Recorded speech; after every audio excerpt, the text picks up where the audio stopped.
Benvenuti to 101 ways to transform the way you cook. I'm super excited, really super excited to share this journey with you. I'm so glad you could join me today. And today we're going to talk on episode 8, which is mental health. Yes, mental health. We do use that. That's very much important factor of a mindset and the way that we think. So I'm going to read to you a little bit on what the guide says, and then I'm going to talk to you a little bit about that. Okay? Wonderful. Please talk to your doctor. If you feel that there are challenges in your life, learn how to implement lifelines, strategies that will take you to the next level. We are human beings. We are constantly evolving. When we're not constantly evolving, we're stuck and we need help. And we need people that are professional and know how to get you out of that situation or that mindset or mental health issues, because it's an illness. It becomes a way of life and you can't get out of that. I'm going to talk a little bit about that after I finish reading this part. When we are not evolving, we become stunted. Take a step out of the box. Courage is the key in taking that step, because you got to have courage. And if you're not got courage, hold someone's hand, get a friend, somebody, and help them to get you out of there. Ask for help. A lifeline is entering into another world outside of the mind, our mind. The mind is the most powerful tool that we can ever use. It is an ongoing muscle that we constantly need to clean, change, feed, and steer towards our goals. So this is episode 8, mental health. So please go and see your doctor if it's that bad. So I'm going to share a little bit of my journey. Where do I start? I'll start at the age of 15. At the age of 15, something happened. I don't know what it was particularly that onset a course of deep depression. I was so depressed at 15. This carried me through. I'm not ashamed to say it, and I know I should share it because it might help you. And that's how much I carried it. I carried it until the age of 53. At the age of 53, I sought help. I was at probably the worst place in my life. I wanted to die. There was a lot of pressures and a lot of things that caused events for me to get to that place. So there's so many different types of depression. Mine was more an oppression than a depression, but still was a state of mind, a state of mental health. I needed to change my beliefs, my mental thoughts.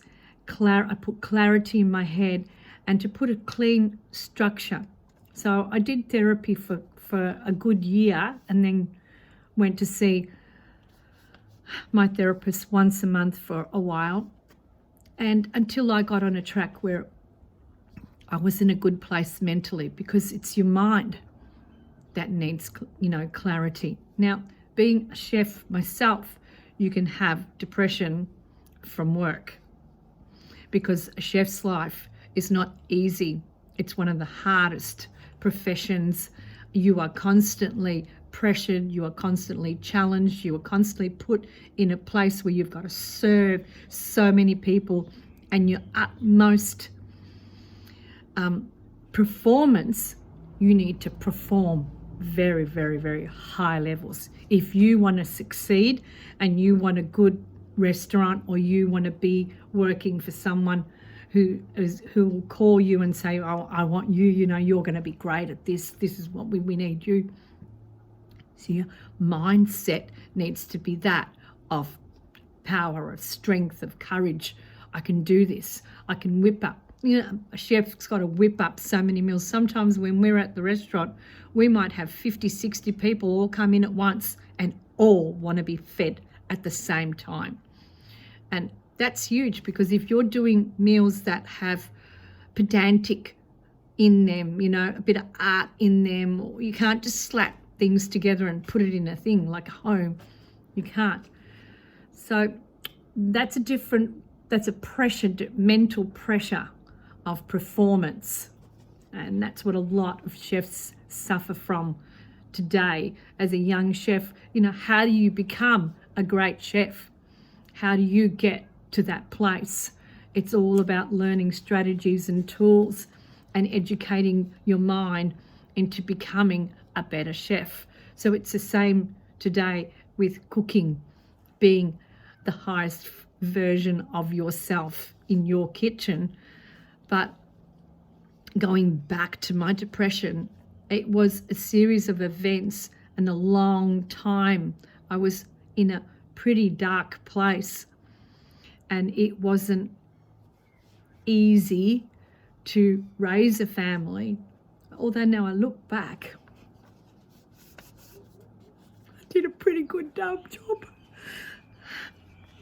I did a great job raising 4 kids. I promised myself I'd put myself out of my comfort zone and share. So just bear with me for a little bit. I did a great job as a mum.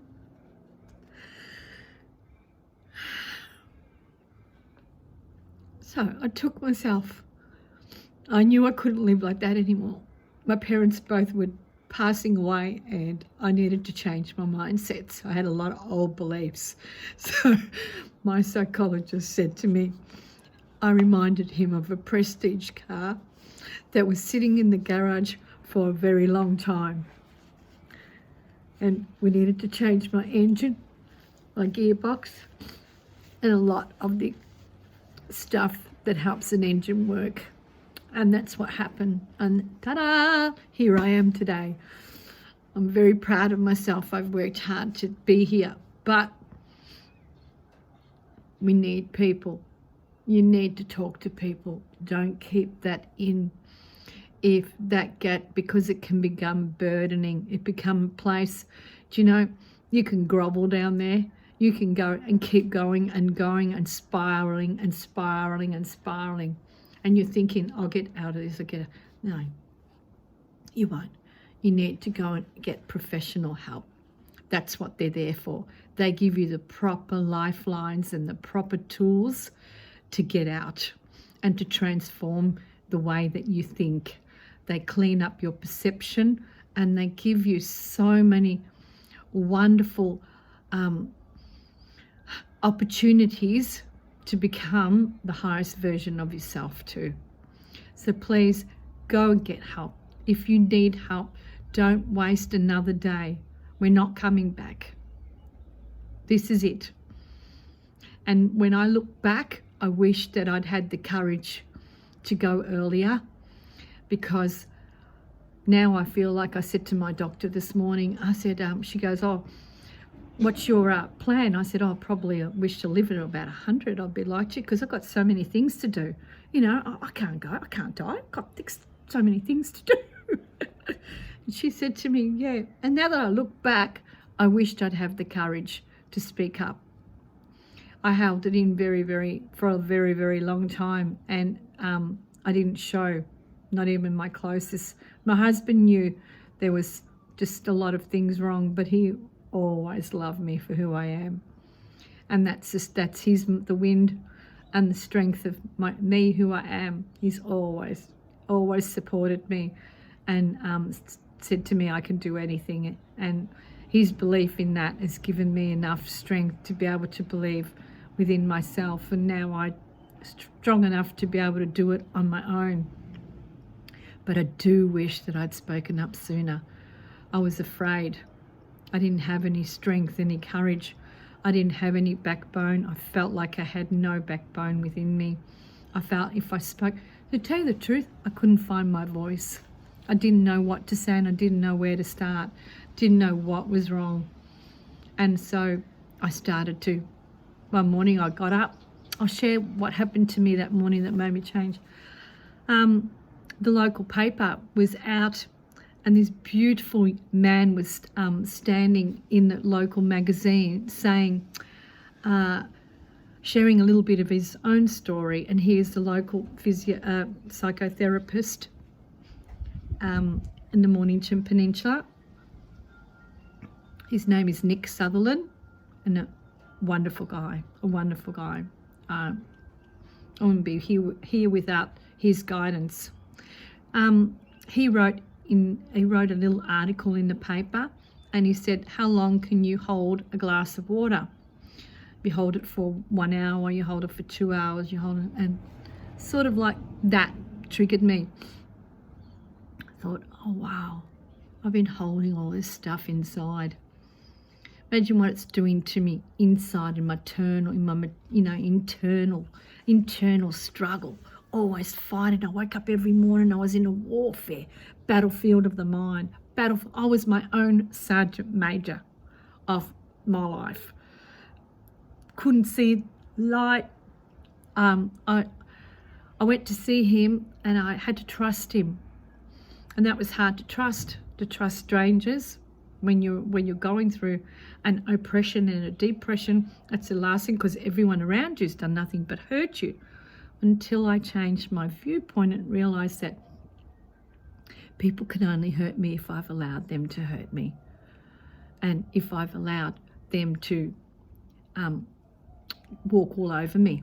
Nobody else's fault but my own. So I needed to learn how to be strong, how to be empowering, and how to be still soft and gentle as a human being without being too uncaring. We can go into that a little bit more. If you want, let me know. Please subscribe to my YouTube channel. I'd love you to subscribe. There's so many wonderful, delicious episodes coming along this way. I'm so proud of this, and I'm so happy that you've stayed and you've come through and you've journeyed through this 101 with me. Follow me, subscribe down there, subscribe button, press. And I'll see you on the next one. Okay, ciao, arrivederci, have a wonderful day.